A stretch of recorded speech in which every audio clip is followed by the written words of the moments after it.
sobre todo el agudo, ¿no? Como es un problema serio de salud, ustedes no lo van a ver en la hospitalización. Como esos pacientes se ven en emergencia. Pero es necesario saber por qué ocurre, porque además hemos tenido un montón de pacientes con COVID, han tenido insuficiencia respiratoria, han pasado ventilación mecánica, algunos han salido, otros han muerto.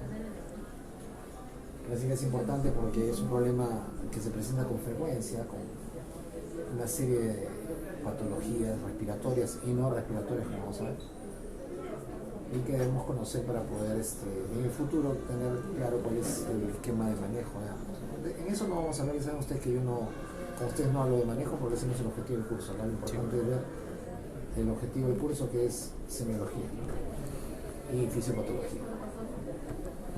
Entonces, de una manera simple, el síndrome de insuficiencia respiratoria es la imposibilidad de cumplir la función de asegurar el intercambio de gases. O sea, por algún motivo, en la insuficiencia respiratoria hay un problema que impide el intercambio de gases entre el aire inspirado y la sangre venosa. O sea, impide la oxigenación de la sangre, ¿no? Que normalmente está llegando hacia el pulmón como sangre no oxigenada, recogida de toda la economía del cuerpo, para oxigenarse y luego regresar al corazón y ser enviada al resto del cuerpo.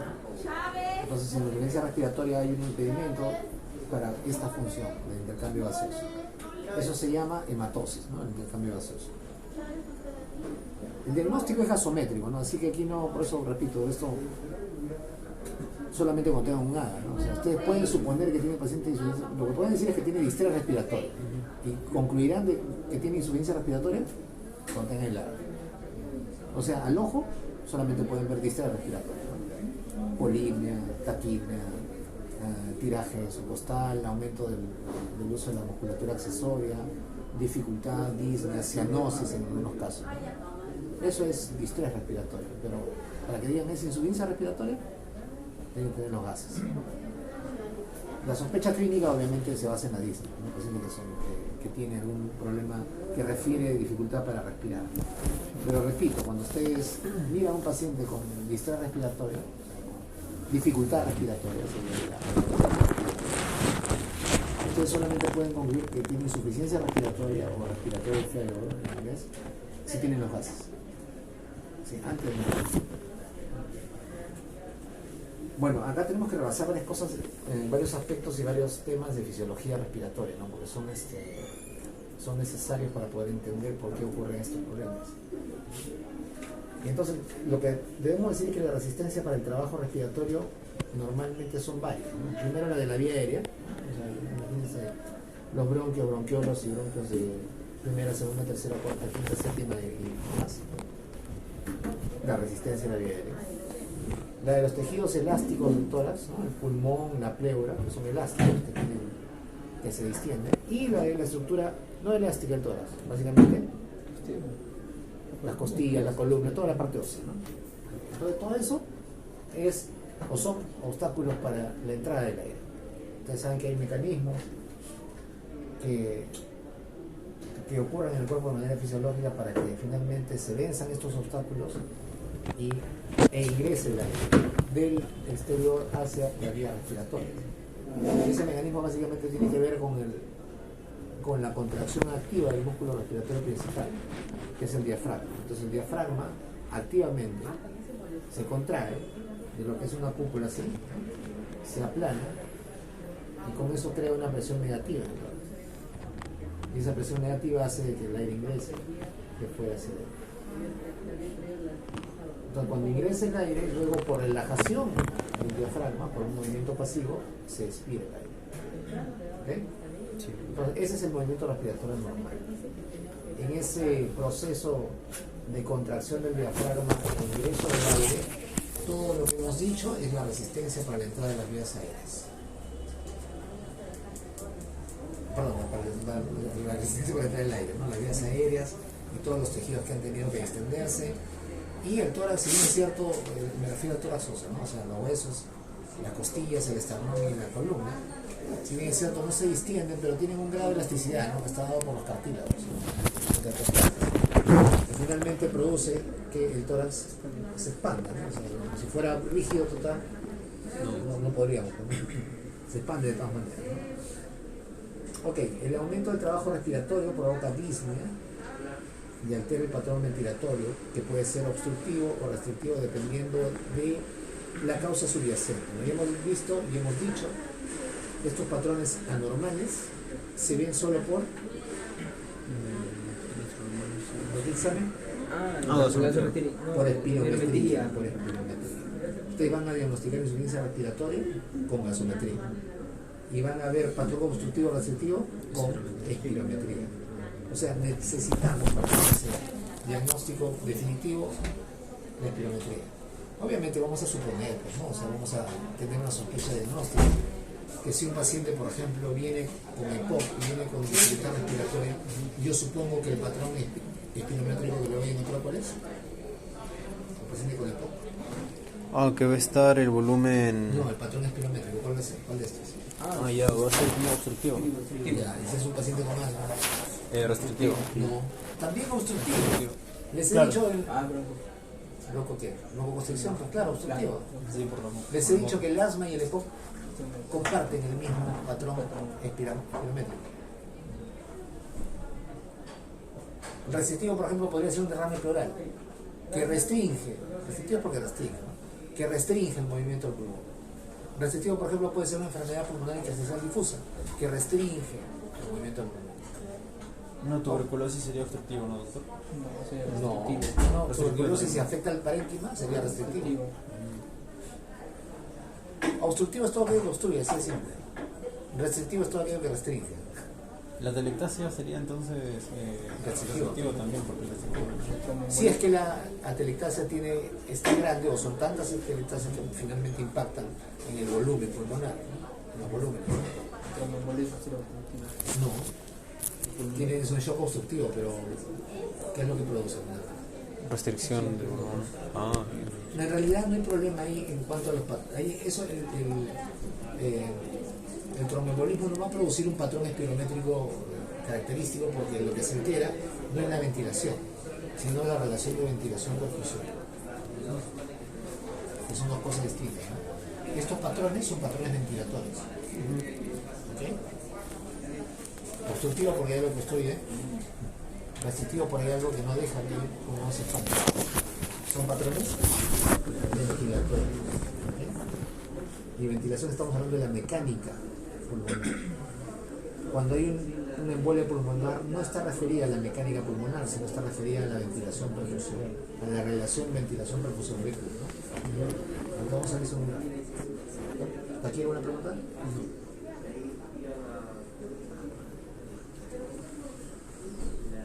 De acuerdo a la duración del trastorno, también se puede dividir la insuficiencia respiratoria como aguda, de inicio reciente y bruscamente. Up to date y best practice dicen, acorde a la evidencia disponible, que sea la insuficiencia respiratoria aguda cuando ha sido de inicio súbito y menos de 7 días. ¿Okay? ¿Eso les he dicho? Aguda es súbito y de menos de 7 días. Y 7 días a más, ¿okay? Entonces, la insuficiencia respiratoria aguda usualmente ocurre sin enfermedad respiratoria previa. Digo usualmente, no siempre. Porque yo puedo tener un paciente con EPOC que se descompensa y hace una insuficiencia respiratoria. Tenía un problema crónico de insuficiencia respiratoria. Usualmente sin enfermedad respiratoria previa. Y, como le decía, ¿no? Además con patología respiratoria agudamente descompensada, ¿no? Paciente que se infecta, neumotórax, embolia pulmonar, etc. La insuficiencia respiratoria crónica típicamente son enfermedades después de larga data crónicas pulmonares o cardíacas, ¿no? EPOC es el ejemplo clásico. El paciente tiene un problema obstructivo bronquial por la alteración de la arquitectura alveolar. Y eso lo va a tener crónicamente. Ya saben que hay dos formas, ¿no? Bronquitis crónica y enfisema. Bronquitis crónica, ¿cómo se llama? El blue bottle. El blue bottle, ¿no? Sí, dice tardía. Ajá. ¿Dice tardía? Bueno, es una dice tardía, pues, no es predominante. No predominantemente Disney, sino ¿qué cosa es? Bronquitis crónica. Bronquitis crónica. ¿Qué cosa es? No es tanto Disney, sino... Ajá, Sí, pero ¿qué más? ¿Cómo hago el diagnóstico clínico de bronquitis crónica? Tiene todo... Todos con la expectoración, pero por eso es bronquitis crónica, es el diagnóstico de bronquitis crónica. Todos con la expectoración. 2 meses por lo menos por 2 años consecutivos. Eso tiene que tenerlo acá. Bronquitis crónica es un diagnóstico clínico. Cuando miran, es el gordo, abotagado, azul, cianótico, que es fumador, efectivamente que no tiene disnea, pero tiene cianosis, ¿no? Blue blood. El otro, el enfisema, pink puffer, ¿no? Tórax abdominal. Tórax abdominal, el paciente delgado. ¿Cuál es el signo predominante? El síntoma disnea. Es un paciente que tiene bueno, tiene el mismo antecedente, tiene disnea, no tiene Expectoración cianosis, seca, ¿no, doctor? ¿Cómo? Expectoración seca, tos seca. Entonces, puede haber tos, ¿no? Pero no es el signo predominante. Sí hay tos seca, ¿no? Es la tos del fumador, ¿no? Pero no hay expectoración. La expectoración es típica de la bronquitis crónica, ¿no? Más hay disnea. Ok. Entonces, en el EPOC, en general, hemos dicho que el EPOC va de un extremo a otro, ¿no? Con cuadros clínicos que se superponen. Es el ejemplo típico de una insuficiencia respiratoria crónica. El paciente tiene alteración gasométrica crónicamente. Cuando ya el EPOC avanza en el tiempo, tiene incluso ya hipercapnia, ¿no? O sea, se transforma en una insuficiencia respiratoria tipo 2. Tiene niveles normales, normalmente elevados de CO2. No es normal, o sea, por eso digo, para compensar. Normalmente elevados, ¿no? No es para compensar, es el efecto de la tensión de aire. Y el espacio muerto que aumenta, ¿no? O sea, zonas que son inactivas en el intercambio gaseoso, donde el aire ingresa pero no sale. El volumen residual está aumentado. Ajá. En la falla cardíaca en estadio D, es decir, un paciente que está con falla cardíaca permanente, también vamos a tener insuficiencia respiratoria crónica, pero por otro motivo, ¿no? Es por el edema alveolar, por el edema intersticial que va a producir hipoxemia, y entonces también va a producir insuficiencia respiratoria. Hipercapnia difícilmente, más es hipoxia. Causa de insuficiencia respiratoria, esto es el EGOI, ¿no? Entonces, tenemos, esta es una forma más o menos, digamos, práctica de dividir las causas de insuficiencia respiratoria dependiendo cuál es el sistema o aparato comprometido. Podemos tener problemas centrales en el sistema nervioso, en el cerebro, por ejemplo, un accidente cerebrovascular, una patología que se llama síndrome de hipoventilación alveolar central, sobredosis de cualquier medicamento va a producir depresión del centro respiratorio. Depresión anestésica es una situación en la cual el asesor tiene que estar atento porque puede haber depresión respiratoria. Trauma craneal, mixedema, que es la crisis de hipotiroidismo, el hipotiroidismo severo. No solamente en el cerebro, sino también a nivel del sistema nervioso periférico, en médula, sistema neuromuscular directo, en la placa neuromuscular. Por ejemplo, miastenia gravis. ¿Han escuchado miastenia gravis o no? Sí, pero es una enfermedad de la placa, la reunión neuromuscular. Claro. ¿Qué pasa con eso? O sea,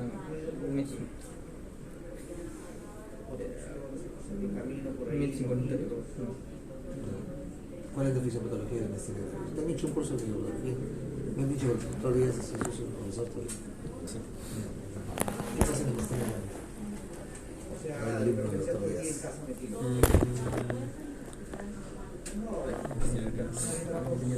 Yo no dice tú. ¿Qué hay?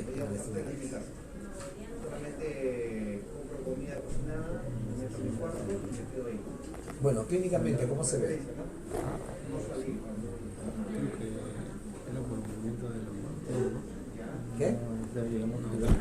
Debilidad muscular, sí, pero debilidad muscular puede haber cualquier cosa, ¿no? O sea, ¿qué más?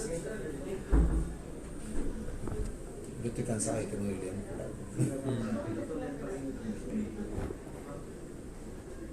La miastenia gravis es un modelo patológico de enfermedad de la unión neuromuscular. La acetilcolina, que es el neurotransmisor de la contracción muscular voluntaria del músculo estriado, se degrada demasiado rápido por la enzima que se llama acetilcolinesterasa. ¿Se acuerdan ya o no? Un poco. Su tronco, su bulbo vertido está ahí. El conocimiento no está en el cerebro porque no se acuerda.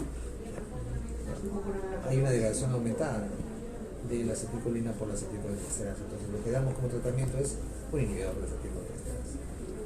Clínicamente el paciente efectivamente tiene debilidad muscular, tiene una fase característica, ¿no? Con los labios párpados así, caídos. Claro, ¿Qué? la fase, lo que es. Bueno, yo no sé los nombres, o sea, esas cosas a mí no me hablan. No aprendo cosas que no son mías. Pero la fase característica es con los labios, con los párpados así caídos, ¿no? O sea, y que no puede, y la persona que tiene miastenia gravis no puede levantar los párpados, ¿no? Están los párpados así caídos, y tú le dices que mire más arriba y lo que hace es levantar la cabeza. Porque no puede abrir los párpados así. Pero cuando quiere mirar más arriba lo que hace no es levantar la cabeza, o sea, no es como nosotros que miran por levante la cabeza, porque por la imposibilidad. La tosis palpebral bilateral es un síntoma, un signo típico de la miastenia. Eso también va a afectar, lo que afecta a los músculos estriados va a afectar también a la musculatura de la respiración. Entonces, finalmente puede haber también insuficiencia respiratoria en estadios avanzados, o una enfermedad descompensada que no nos ve. La poliomielitis. El mal desarrollo de los huesos inferiores. ¿Ah, sí? ¿Esa es la poliomielitis? ¿Qué es la poliomielitis? Una influenza sabe más medicina que ustedes. ¿Qué es la poliomielitis?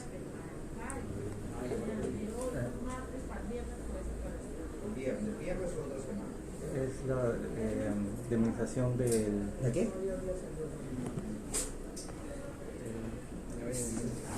¿Qué enfermedad es esa?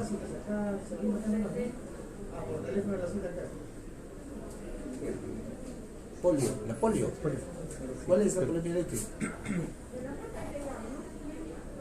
Bueno, pueden entender que no hayan visto, pero al menos deben haber hablado de la enfermedad. Así es, le dicen que por favor entonces a recoger que ellos tienen unos papeles. Ya, perfecto.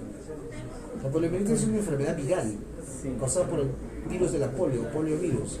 Es una enfermedad inmunoprevenible que produce ataques sobre la médula espinal. Produce parálisis flácida aguda. Hay una Parálisis flácida aguda. No me palabren acá. Parálisis flácida aguda. Ustedes ya lo han visto, obviamente, ¿no? Pero eso se veía hace mucho tiempo. Porque no se vacunaban y tenían parálisis flácida aguda. Flácida significa que no tienen tono. Hipotonía muscular, no pueden, entonces tienen que caminar con muletas. Afectaba básicamente a los miembros inferiores. Producía parecia en los miembros inferiores, básicamente. Una enfermedad completamente inmunoprevenible, ¿no? Que ha vuelto a aparecer por los antivacunas inútiles. El síndrome de Guillain-Barré. Es una enfermedad, degenerativa. ¿Degenerativa? Claro que se afecta la vena mielina. Es desmielinizante. No es degenerativa. Ah, no, degenerativa es altísima. Es desmielinizante, correcto. ¿De dónde? ¿El sistema nervioso central o periférico? Del periférico. ¿Cómo se llama la enfermedad desmielinizante del sistema nervioso central?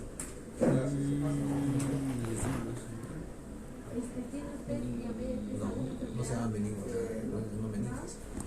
¿Cómo se llama el arriba?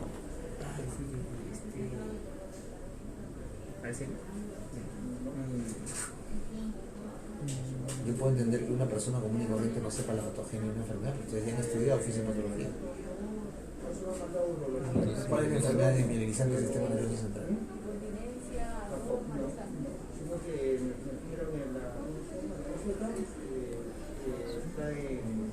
La esclerosis múltiple.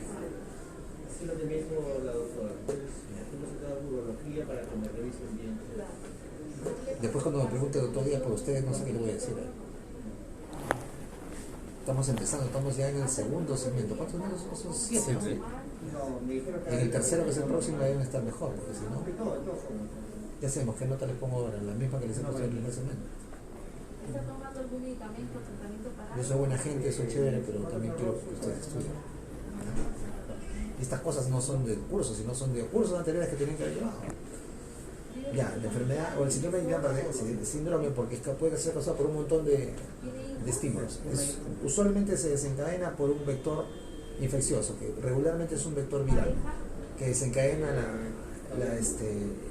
la respuesta autoinmune, porque es una destrucción autoinmune de las vainas de mielina del sistema nervioso periférico. Entonces produce disminución de la fuerza muscular el sistema nervioso periférico. También puede producir insuficiencia respiratoria por afectación del músculo respiratorio. trauma medular, bueno, fractura de vértebra cervical, ya imagínense, ¿no? Así como Superman, ¿se acuerdan de Christopher Reeves? ¿No? Yo a ver todavía vivo. Se cayó del caballo. Sí, tú sí lo has visto. Se cayó su caballo, hizo una fractura en C4, C5, creo. C3 para arriba ya está muerto, ¿no? O sea, no tiene centro respiratorio, en C5 creo. Entonces se quedó parapléjico toda su vida. Tétanos, tampoco creo que hayan visto, pero sí deben haber oído hablar.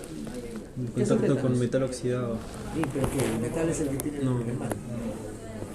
Malo metal. Sí, tétanos. ¿Cuál es la etiología del tétanos?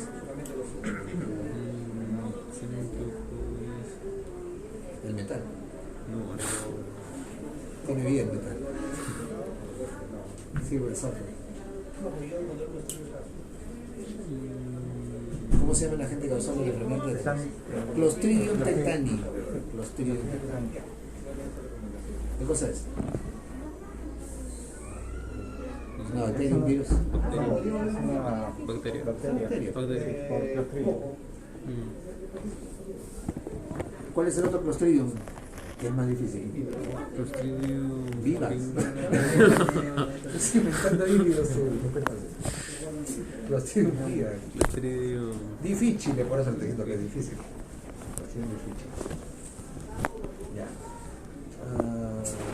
Drogas curariformes. ¿Por qué digo curariforme? ¿Qué es el curar? ¿Les han hablado ustedes del curar? El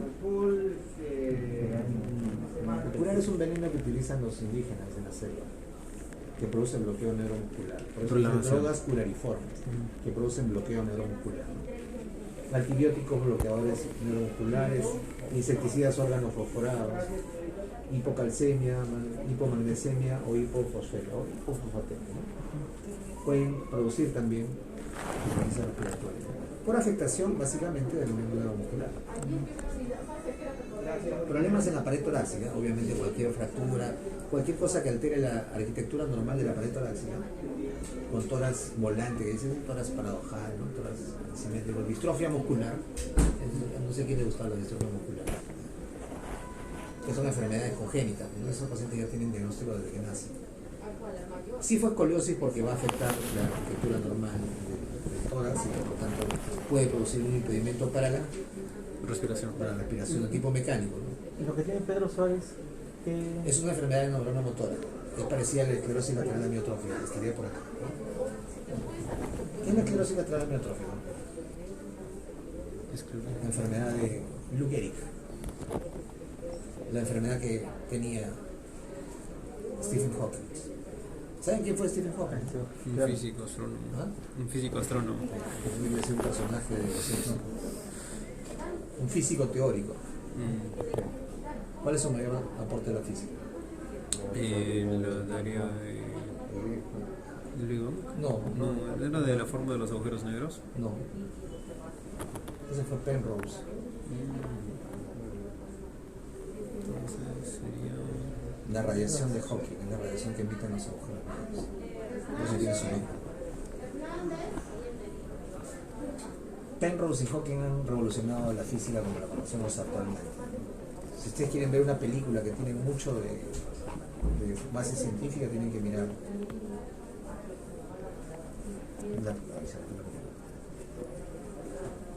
ahorita me bajo.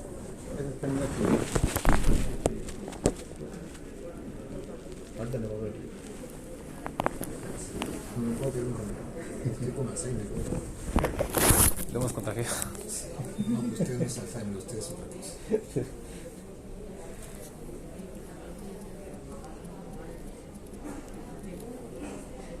Interestelar. Ya, sí. Ganadora del Oscar, la mejor película de los últimos tiempos. Si la mejor película de los 70 era El Padrino, la mejor película de los 2000 es Interestelar. Y de todos los últimos años en realidad. Ya. Entonces la enfermedad de la esclerosis lateral amiotrófica es una enfermedad como la que tiene Pedro Suárez Marte, ¿no? Pero la de Pedro es en un grado menor, ¿no? Si no estaría pues dependiendo de Claro, como tiempo. Entonces, en la esclerosis lateral amiotrófica se produce una parálisis progresiva ascendente de la musculatura por degeneración de la neurona motora de la médula espinal. simplemente se utiliza totalmente. Entonces empieza a perder la movilidad de arriba abajo, como le pasó a Stephen Hawking, ¿no? Cuando estaba en la universidad ya empezó a perder la movilidad de las piernas y poco a poco los años que pasaron en su vida fue ascendiendo hasta que finalmente afectó el centro respiratorio y ya necesitó, ¿no?, la asistencia. Y al final solamente movía La mejilla. no, No, los párpados. ni los párpados. ¿No? Lo único que movía al final era sus ojos. El movimiento de sus ojos era interpretado por el sistema que tenía, porque tenía aquí, así. Sí. ¿Veían? ¿No han visto cuando El sistema- estaban en las Olimpiadas en Londres? Que traducía lo que decía. Tenía un sensor aquí que evaluaba el movimiento de sus ojos y eso lo convertía en un sintetizador de voz. Y esa es la voz que escuchábamos. Increíble, ¿no? Una mente atrapada en un cuerpo que no podía moverse. ¿Qué más? Ya, la vía aérea superior cualquier aspiración de cuerpo extraño, como recuerdo, la mioplasma. Pues voy a ir acá porque si no está normal, que no le paso. Los sábados me ocurre eso, cuando vamos más tarde me duermo y me marco. Un doctor luego nos aparece como falta a nosotros. No, ya, sí me acabo, sí me acabo.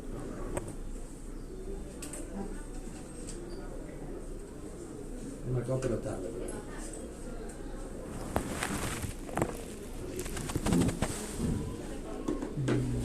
En general obstrucciones, ¿no? La vía aérea superior. La vía aérea inferior son las más importantes, sector, neumonías, relación de uno. Cualquier enfermedad que produzca, pues evidentemente, un problema del intercambio gaseoso.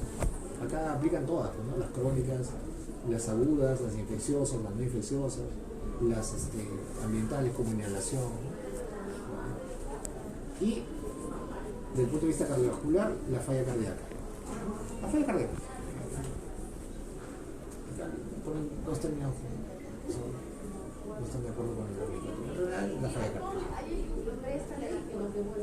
Esto es lo normal, ¿no? O sea, tenemos un alveolo, que en este caso tiene dos patas. Puede tener 2, 3, 4, 20, ¿no? Pero bueno, tiene dos, ¿no? Dos aquí, dos alveolares. Tienen ustedes que está viniendo en los capilares, la parte venosa del capilar, ¿no? Está viniendo sangre no oxigenada. La sangre no oxigenada viene en esta parte que dice sangre venosa. El aire está entrando por las vías respiratorias y llega al alveolo y acá se produce el intercambio gaseoso. La sangre venosa deja el CO2 y toma el oxígeno. Ven ustedes que hay flechas para adentro y para afuera. Y luego se convierte en la parte arterial del capilar. Y todas ellas se juntan y van formando pues la arteria. En este caso no es la arteria, es la vena pulmonar. Porque esta sangre venosa viene de la arteria pulmonar y la sangre arterial se junta en las venas pulmonares, que son 4, que llegan a la... Las venas pulmonares llegan a Las venas pulmonares llegan a... Espera, a la aurícula izquierda. A la aurícula izquierda, correcto. ¿Y las ramas de la arteria pulmonar salen de dónde? Del ventrículo derecho. El ventrículo derecho, arteria pulmonar y su rama, ¿no? Ajá. Te has puesto la mascarilla para no hablar. Entonces, esto es lo normal.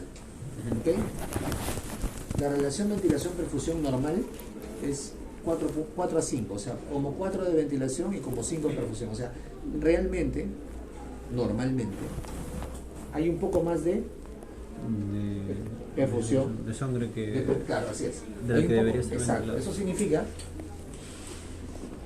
que un 0.8 de relación BQ es normal. O sea, siempre hay un poquito menos de ventilación que perfusión. O sea, hay alveolos que están, hay más alveolos que están perfundidos, pero no están tan bien ventilados. Ahora, esto, cuando nosotros hablamos de relación ventilación-perfusión, estamos hablando justamente de la relación global, ¿no? O sea, no de un alveolo, no de un grupo de alveolos, estamos hablando de lo global. Porque puede ser que un grupo de alveolos estén hipoventilados, pero tenemos otros que están hiperventilados. O sea, estamos hablando de lo global. ¿Sí? Para que me entiendan, ¿no? Esto es lo normal. La relación ventilación-perfusión es que la ventilación es un poquito menos que la perfusión. Aquí está ventilación 6, ventilación alveolar. ¿Por qué la ventilación es 6 y la ventilación alveolar es 4? ¿Dónde está el resto de aire? Los 2 litros de diferencia, ¿dónde están?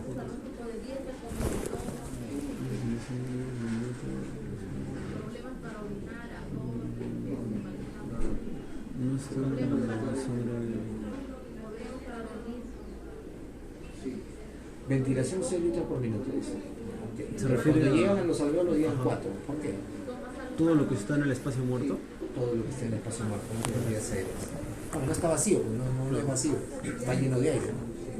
Nosotros contamos lo que esté en los alveolos porque es el volumen efectivo de intercambio. Por eso el volumen alveolar son 4. Y la perfusión son 5 litros por minuto. Ahí está, 4 a 5, 0.8. ¿Ok?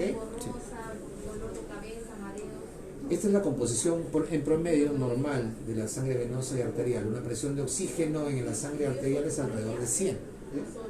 Es una cifra, bueno, no es que sea todo como te diciendo, pero más o menos, ¿no? 99. Bueno, sí. La presión parcial de CO2 en la sangre arterial en promedio es 40, normal. Y la saturación de oxígeno de la sangre alrededor de 97.5. Algunos como ustedes que son más jóvenes tienen 99, algunos tienen 100, ¿no? Yo tengo 97 porque tengo enfermedades pulmonares crónicas, tengo asma. Entonces, yo desde hace un tiempo que me empecé a controlar la saturación con la pandemia, y ya sé que tengo 97, porque ese es mi basal. A veces llego a 98, pero 97 es mi basal. Ahí está, o sea que todavía estoy por ahí, ¿no? Ya, ok. La sangre venosa, al contrario, tiene una presión de oxígeno de 40. Sangre venosa, pues tiene menos oxígeno. Sí. ¿Dónde cayó el oxígeno? Venía por aquí, el oxígeno al revés, ¿no? Cuando las arterias y los capilares en los órganos dejan el oxígeno, esa sangre se vuelve venosa, su contenido de oxígeno baja y queda en 40 minutos mercurio la presión de oxígeno. La presión de CO2 aumenta ligeramente a un 46 y la saturación de oxígeno baja a 75 en promedio de la sangre venosa. Por eso cuando yo tomo un AGA, yo puedo saber si es sangre arterial o sangre venosa, si me he equivocado o no. Aparte del color, si veo yo los resultados, yo digo rápidamente esto es venoso. Pero cuando vemos la saturación no la medimos ni en sangre arterial ni venosa. Cuando la medimos con el pulsoxímetro, lo medimos por una longitud de onda que mide con la misma intensidad las vénulas y los capilares arteriales. Entonces, casi como un promedio. Si nosotros queremos saber exactamente la saturación arterial de oxígeno y la presión de oxígeno y CO2 en sangre arterial, por un lado. Lo que vemos es un promedio cuando hacemos pulsioximetría. Ok, entonces, esto es lo normal. Acuérdense esta figura porque vamos a regresar de nuevo a una variación en medidas adultas. Entonces, la clasificación típica de la insuficiencia respiratoria es en tipo 1 y tipo 2, ¿no? La tipo 1 es hipoxémica, la tipo 2 es hipercápnica. Pero, y ese es el pero la hipoxemia es común a ambos tipos de insuficiencia respiratoria. O sea, lo que define la insuficiencia respiratoria es la hipoxemia. Solamente que en la tipo 2, además de hipoxemia, hay hipercapnia. ¿Ok? Sí. Eso tiene que tenerlo bien claro. Miren, yo no lo tenía claro cuando estaba en la universidad. ¿Por qué? Porque ese se llama hipoxemia y el otro hipercapnia. No, pero ya, ok, ese es el nombre. Pero en ambas hay hipoxemia. Solo que en una de ellas hay hipoxemia prácticamente pura y en la otra hay hipoxemia más hipercapnia. En la tipo 1 hay una presión de oxígeno menor a 60 con presión de CO2 normal. Pero en la tipo 2, además de tener la hipoxemia, tenemos hipercapnia, o sea, una presión de CO2 mayor a 50. ¿Ok? Sí. No se olvide, la insuficiencia respiratoria tipo 1 es hipoxemia pura,